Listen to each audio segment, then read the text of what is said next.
Hey, it's Kathy from Fit Kitty Tries, and I just want to jump on here in light of the Canada Post strike. It is day 26, and things are looking pretty bleak for Etsy sellers this December, this Christmas season.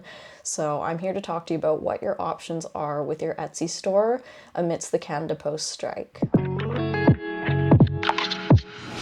So one of the options, the first option, is just to keep doing business and adjust your shipping times as well as your processing times so that Etsy doesn't start to punish you for not making those deadlines. Also letting everyone know that there is no Christmas guarantee this year because of the delays due to Canada Post. This is especially a problem if you're shipping within Canada. All of our regular other alternatives are really delayed because of the Canada Post strike. So what we have available in Canada is going to depend on your region. Right now, most of the shipping carriers have stopped doing pickups because their trucks are just too full, and so you do need to drop off a lot of packages, which means for a lot of regions in Canada that are more remote, you're going to need to drive your packages to a distribution center, which is not ideal.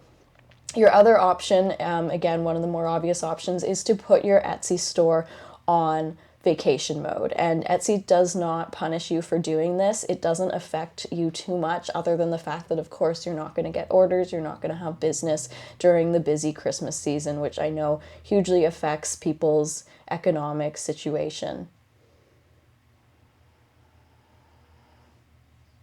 Finally, the other option is if you don't want to ship within Canada and you have found alternatives for shipping to the US, which since the US delivery, once it enters the US, is not really affected, it's just getting it to the US that is affected, you can continue shipping to the US, but because you are Canadian and you have an Etsy store in Canada that ships from Canada, you can't turn off Canadian shipping. You can't just set a shipping profile that is for the US only.